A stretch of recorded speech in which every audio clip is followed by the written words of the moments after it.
नमस्कार, मैं हूं सुमन कुमार। न्यूज अड्डा विद सुमन में आप सभी का स्वागत है। इस वक्त देश के सामने एक बड़ी समस्या है। वो कौन सी समस्या है? बिहार के बच्चे सबसे ज्यादा राजस्थान के कोटा जाते हैं और पिछले करीब 3 महीने से हर महीने आपको 10 से 15 बच्चों की मौत की खबरें सामने आती है। इस वक्त मैं बिहार में हूं और क्योंकि ये जो बच्चे हैं उनकी उम्र कितनी होगी इसका अंदाजा मेरे साथ आदित्य बैठे हुए हैं। अंदाजा अंदाजा लगा सकते हैं क्योंकि 10वीं के बाद, 10th के बाद 12th और या उसके अपर उम्र जो होती है उनकी, ये मान के चलिए 15 साल से लेकर 18 साल और 20 साल के 18 साल 19 साल। इस वक्त जो इनकी उम्र है बहुत ही नाजुक उम्र है। आदित्य भी वहीं रहते हैं। अभी नवरात्र में बिहार लौटे हैं, समस्तीपुर अपने घर आ गए हैं। आखिर कारण क्या है हम जानने की कोशिश करेंगे क्योंकि पिछले 2 महीने में 30 से अधिक स्टूडेंट्स ने जान दी है।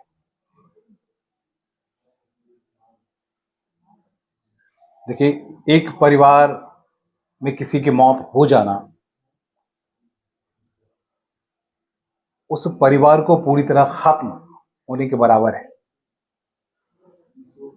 कहेंगे आखिर ऐसा क्यों? क्योंकि माँ बाप अपने बच्चे को बड़ी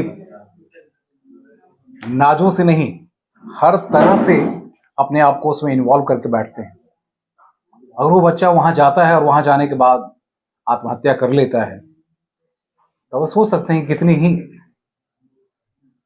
वो दयनीय स्थिति होती है। आदित्य, कितने दिनों से आप कोटा में रह रहे हैं? पिछले 1 सालों से। पिछले 1 साल से। हाँ। आखिर वहां परेशानी क्या होती है? क्योंकि आप भी रहेंगे, आप भी हॉस्टल में ही होंगे। क्या उसका कारण क्या होता है? देखिए, सबसे तो वहाँ पे जो एक कंपटीशन का माहौल रहता है, बच्चे मतलब टेस्ट के प्रेशर से तो एक बहुत ज्यादा मेंटल डिस्टर्ब भी रहते हैं। बाकी अगर हॉस्टल में देखें तो हॉस्टल में बच्चों को लाइक बहुत तरीके से उसको परेशान किया जाता है। सबसे पहले तो आप अगर हॉस्टल जा रहे हो तो आपसे 1 महीने का एडवांस पैसे लिए जाएंगे। उसके बाद हॉस्टल वाले थे वो, हाँ, उसके बाद सिक्योरिटी मनी लेगा। अप्रॉक्स 15,000 आपसे एडवांस पैसा लेगा, 15,000 सिक्योरिटी होगा, 30,000 बच्चे ले लेते हैं। और अप्रॉक्स जो बहुत सारे बच्चे जाते हैं मिडिल क्लास फैमिली से जाते हैं, जो कि यहाँ बिहार से बिलोंग करते हैं या यूपी से। 80% या 90% बच्चे जो हैं तो यूपी बिहार से हैं। तो मेजोरिटी में बच्चे जो होते हैं तो वो नॉर्मल मिडिल क्लास फैमिली से जाते हैं। और जब वहां जाते हैं तो 15,000 30,000 जो होता है वो उससे पैसा ले लिया जाता है, वो जो कि बहुत एडवांस में। हाँ, स्टूडेंट के लिए बहुत बड़ा। और फिर बच्चे जो अगर चाहे तो चाह के भी वो खाली नहीं कर सकते। अगर स्टार्टिंग के फेज में 1-2 महीने खाना बहुत सही रहता है, उसके बाद फिर आपका खाना अच्छा नहीं देगा। जो वार्डन मतलब प्रॉपर आपके साथ अच्छा ट्रीटमेंट नहीं करेगा, आपके साथ बहुत बदसलूकी करेगा, तो फिर आप चाह के भी जो है सो हॉस्टल खाली नहीं कर सकते, नहीं निकल नहीं सकते। और ऊपर से पढ़ाई का प्रेशर तो होता ही होता है। पढ़ाई का प्रेशर कैसा होता है? पढ़ाई का प्रेशर जैसे कि 20 दिन 21 दिन में वहाँ पे टेस्ट होता है। फिर बच्चे टीचर भी है जो मतलब क्लास में एक ऐसा माहौल बना के रखते हैं कि इसका इतना मार्क्स नहीं आया तो फिर उसको कहीं ना कहीं मतलब जलील टाइप का वो भी करते हैं। अच्छा, तो कोचिंग में? हाँ, तो उससे भी टीचर जो है सो बच्चे के ऊपर मेंटली थोड़ा सा वो गलत स्ट्रेस जो है वो बढ़ता है। और हाँ, टॉर्चर करने वाली बात होती है क्योंकि हम कई बच्चों से या कई पेरेंट्स से चर्चा करते हैं कि बच्चा जब वहां जाता है, स्टूडेंट जब वहां जाता है, स्टूडेंट को जाने के बाद वहां से बार बार अपने पेरेंट्स को वो लिखता है कि यहाँ सब कुछ अच्छा नहीं है। तो आपने भी कभी लिखा अपने पेरेंट्स को भाई क्या परेशानी आती? जी, मुझे बिल्कुल कभी-कभी फील होती थी, लेकिन मेरे साथ वहाँ पे मेरे मतलब 2-3 दोस्त थे, तो फिर मैं उनके साथ शेयर कर लेता था, तो ज़्यादा कुछ प्रॉब्लम मेरे साथ नहीं होता था। अच्छा, और 1-2 सीनियर भी थे, तो वो मुझे हेल्प करते थे। एक बात बताइए कि यहाँ से सीधे आप लोग चले जाते हैं या उसमें कोई एजेंट होता है जिसके थ्रू हम मुझे जाना है तो पहले हम उसकी नहीं, जानकारी ऐसा लें? सीधे आप जा सकते हो। सीधे जा सकते हैं। हाँ। तो यहाँ से कोई बच्चा होगा जिससे आप टच में होंगे कि मुझे वहां जाना है, रहना कैसे, खाना कैसे, हाँ, क्या एक करना? दो एक दो सीनियर भैया थे, उनके थ्रू मैं गया था वहाँ पे। अच्छा, उन्होंने फिर एडमिशन वडमिशन कराया था वहाँ पे। कितना पैसा कितना लगा? पैसा अप्रॉक्स 1.5 लाख के करीब 1 साल का लगता है। अगर एक दो साल? हाँ, अगर आप आप 2 साल हाँ, 2 साल का 2 साल के होते? हाँ, 2 साल का 3 लाख के करीब लगता है। अच्छा, रहने, खाना, कोचिंग, ये तीनों चीज में 3 लाख रुपए। हाँ। नहीं रहने, बस कोचिंग का 3 लाख रुपए लगता है, रहने खाने का मतलब 15,000 पर मंथ से लगता है। यानी उसकी भी तो हो गई ना 12 हाँ। 36 मतलब तकरीबन लगभग 6 लाख के आसपास हो हाँ। गए हैं? मेनली जो बच्चे सुसाइड करते हैं, मेरे अकॉर्डिंग तो बच्चे सुसाइड करते हैं एलन हो या कोई और इंस्टीट्यूट हो, अच्छा, उसका कोई ज्यादा प्रेशर नहीं रहता। मेन प्रेशर जो रहता है हॉस्टल वाले का रहता है, जो कि उसको एक बिजनेस बना दिए हैं। बिल्कुल। प्रेशर हॉस्टल वालों का। हाँ। एक चीज मैं आपको बता दूं, वहां का डीएम कुछ दिन पहले हम लोग वहां के डीएम से दिल्ली में मिले थे, तो वो इस बात को लेकर परेशान थे कि आखिर ये बच्चे कैसे आत्महत्या क्यों करते हैं। तो आदित्य से मिलने और पूछने का मेरा कारण यही है कि आखिर उसके पीछे क्या सिर्फ और सिर्फ एजुकेशन जो सेंटर है वो रीजन है, या फैमिली बैकग्राउंड, जिस बैकग्राउंड से ये बच्चे जाते हैं वहां, जो कैंडिडेट वहां जाते हैं, वो एक बड़ा कारण होता है कि उसको अपने, एक बड़ा कारण ये भी होता है कि आपके जैसे पेरेंट्स ने कहा कि भैया तुमको आईआईटी निकालना ही है या अच्छे कॉलेज में तुम्हें एडमिशन लेना ही है, तो वो भी स्ट्रेस रहता है क्या? वो जी बिल्कुल, वो तो रहता ही है। अगर और जाते हैं तो हाँ, मेंटली हमेशा रहता ही है। बच्चे तो सोच के ही जाते हैं कि हाँ मतलब मुझे क्रैक करना ही करना है। वो तो रहता ही, कंपटीशन तो बहुत है ही। और भी कुछ कारण, क्योंकि आप जिस सेंटर पर रहे, हॉस्टल में रहे, वहां कभी इस तरह की घटना घटी हुई है आसपास क्या क्या? हाँ, मेरे हॉस्टल में ही 1-2 हुआ है ऐसा केस। अच्छा, आपका हॉस्टल में हो गया? हाँ। वो आपसे सीनियर बच्चा था या? मेरे से सीनियर था, मैं 2 साल उसका ड्रॉप लिया हुआ था वो। अच्छा, 2 साल ड्रॉप लिया हुआ हाँ। था। ये ड्रॉप क्या होता है? एग्जाम दिया, फिर उसका अगर इस बार नहीं हुआ तो फिर नेक्स्ट ईयर वो प्रिपरेशन कर रहा है तो फिर। अच्छा, फिर और ज्यादा स्ट्रेस बढ़ गया हाँ। होगा, है ना? अच्छा, खाने पीने में जो हम कह रहे थे कि क्या खाने पीने में बहुत ही लोअर किस्म का खाना देता है, या जो आपको चाहिए बिल्कुल उसका उसके उलट उलट होता है? नहीं, लोअर किस्म का तो जरूर देता है। मतलब अगर बहुत ज्यादा ऑयली रहता है, बच्चे खा के बीमार पड़ जाते हैं। फिर मेन जो होता है ना, खाने का ही होता है। जैसे बच्चे बीमार पड़ गए, फिर पढ़ाई पढ़ाई 1-2 दिन छूट गया, फिर उससे ना बच्चे मतलब धीरे धीरे डिप्रेस होने लगते हैं, उस अच्छा, प्रेशर में आने क्लासेस लगते छूटने, प्रेशर हैं। आने से। हाँ। तो जो जिसने आत्महत्या की, क्या उसके साथ यही सब चीजें हुई थी या कुछ और भी थी? उसके साथ ये सब भी हो रही थी और फैमिली मतलब प्रेशर तो था ही था। उसने लेटर भी लिखा था कि मैं क्यों मर रहा हूँ, नहीं, आत्महत्या ऐसा कुछ तो लिखा नहीं था। हाँ।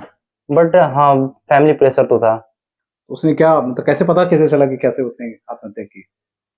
नहीं, जैसे वो कभी कभी बताया करता था, बच्चों के साथ शेयर करता था कि मतलब वो उसके टेस्ट में अच्छे मार्क्स आ नहीं रहे थे। अच्छा, और वो शेयर करता था कि मतलब हॉस्टल हॉस्टल वाले मतलब वो हॉस्टल खाली करना चाहता था, बस उसे खाली करने नहीं दे रहे थे। मतलब हॉस्टल खाली करना चाह रहा था, खाली खाली नहीं करने दे रहे थे। उसका जब मार्क्स वार्क्स गिरने लग गया तो फिर वो मतलब सोच रहा था कि मैं ये गिव अप करके मैं घर चले जाऊं, और उसको घर नहीं जाने दे रहे थे। हॉस्टल वाले। हाँ। एक पॉइंट जो आपको और हमें समझने को या पेरेंट्स को समझना चाहिए, वो ये पॉइंट है, इसको शायद हम आप समझ नहीं पाते। खासकर मैं दिल्ली में हूं तो मुझे लगता है कि नहीं, इसमें सिर्फ और सिर्फ फैमिली बैकग्राउंड मैटर करता है, एजुकेशनल सेंटर मैटर करता है। पहली बार पता चलता है कि नहीं भैया, जहां रहता है वो बच्चा, हॉस्टल वाले ही शैतानी करते हैं। हॉस्टल वाले शैतानी कैसे करते हैं वो आपको समझ में आ गया होगा। समझ में ऐसे समझने की कोशिश कीजिए कि हॉस्टल उसे खाली नहीं करने देता भैया। गुंडागर्दी इतने हद तक होती है, गुंडागर्दी कही है ना। हाँ, गुंडागर्दी। तो आप जहाँ रह रहे हैं वहां आपको भी परेशानी इस तरह की होती होगी। हाँ, मुझे भी अभी आपने मतलब छोड़ दिया या फिर अभी नहीं, अभी वहीं पे है? कितने 2 साल आपको भी रहने हैं अभी? 1 साल। 1 साल अभी रहा और रहना है। कितने बच्चे होंगे कहाँ हॉस्टल में? हॉस्टल में, आपके हॉस्टल में? हॉस्टल में 250 करीब। एक हॉस्टल में 250 बच्चे हाँ, हैं? 250 करीब। उनके खाने पीने रहने वहने सब सारा चीज जो है। जिस कोचिंग पर तो उसमें कितने बच्चे होंगे? पूरे कोचिंग कोटा में मतलब एलन का टोटल 28 बिल्डिंग है, उसमें अप्रोक्स 2-2.5 लाख बच्चे होंगे। 2-2.5 लाख बच्चे होंगे। अब अंदाजा लगा सकते हैं, एक कमर्शियल सेंटर बन जाता है, एक एजुकेशन ऐसा हब बनता है जिसमें लगता है कि सिर्फ आईआईटी के बच्चे अगर वहां निकलने हैं तो आपको कोटा ही जाना पड़ेगा, जबकि ऐसा नहीं है। देश के अलग अलग हिस्सों में अलग अलग सेंटर्स पे बहुत बेहतरीन सिचुएशन में स्टूडेंट को प्रॉपर कोचिंग दी जाती है। लेकिन एक सेंटर डेवलप करते हुए साजिशन बच्चों को परेशान किया जाता है, इस पे राजस्थान सरकार को ध्यान देने की जरूरत है। सिर्फ पेरेंट्स को इसके लिए जिम्मेदार मानेंगे, ये गलत है। फिर आपको जाना है, हाँ बिल्कुल। उससे पहले डर क्या लगता है आपको कि वहां जाएंगे फिर खाना वही खाना, या फिर क्या हाँ करना? इस टाइप का भी है, और फिर एक ऐसा है ना कि वहाँ पे मतलब बिल्कुल पढ़ाई का ही माहौल, अगर आप किसी माहौल, हाँ। हाँ माहौल मतलब बिल्कुल पढ़ाई का ही, अगर आप किसी बच्चे से बात कर रहे हो 10-10 घंटे 11-11 घंटे पढ़ाई कर रहे हैं, और आप अगर किसी बच्चे से बात करने की भी कोशिश कर रहे हो, तो वो आपको ऐसा कोई मिलेगा नहीं कि जिससे कि हम कुछ शेयर शेयर कर कर सकें। पाए, हाँ। हाँ, तो बिल्कुल आप हमेशा पढ़ाई के माहौल में मत रहते हो, तो थोड़ा सा तो दिक्कत होता है। तो बच्चा अंदर से टूटने लगता कुछ हाँ दिन बाद। टूटने लगता है, जब आप इतने मेहनत करते हो फिर मार्क्स वार्क्स का भी कम आता है, तो फिर बच्चा तो टूटने ही लगता है ना। तो पेरेंट्स वही के लिए क्या होता है कि पेरेंट्स के लिए तो कुछ होता नहीं, जैसे अब जिस मिडिल क्लास फैमिली से आते हैं वो तो सोचते हैं हमने पैसा जमीन बेच के या कुछ करके दे बिल्कुल। दिया, अब सारी जिम्मेदारी आपकी है ना? जाने का मन करता है या डर लगता है कि यार नहीं जाएंगे मन तो तो करता है, मतलब मजबूरी है तो पढ़ना ही पड़ेगा ना? नहीं ऐसा वहां पे मतलब एक ऐसा जरूरी नहीं है कि मतलब बहुत ज्यादा परेशानी की, जैसे एलन में है ना, एलन का सिस्टम बहुत सही है, मतलब पढ़ाने टीचर्स भी अच्छे हैं, और फिर जैसे टेस्ट वेस्ट जो होता है वो ठीक ठाक होता है, मतलब टेस्ट सीरीज सब अच्छा अच्छा होता है उसका। अच्छा, तो मतलब एलन का एजुकेशन सिस्टम सही है। बाकी जो आप एलन में तो 6 घंटे ही रहोगे ना, उसके बाद तो आप हॉस्टल में हॉस्टल में रहोगे। ही रहोगे, हॉस्टल में हाँ, तो रहना तो है। बाकी के 18 घंटा आप हॉस्टल में स्पेंड कर रहे हो, तो आप हॉस्टल में आपके साथ कैसा ट्रीट किया जा रहा है उसके कारण बच्चे परेशान हो रहे हैं। एलन का तो बाकी सब कुछ सही है। तो मैं बताना आपको यही चाह रहा था कि ना पेरेंट्स जिम्मेदार हैं ना कोचिंग जिम्मेदार है। जिम्मेदार कौन है? जहाँ बच्चे रहते हैं वो, वहाँ का माहौल बहुत खराब है। और दुर्भाग्य यह है कि हिंदुस्तान में सबसे ज्यादा एजुकेशन पे खर्च करने वालों की जो संख्या है ना, वो बिहारी है।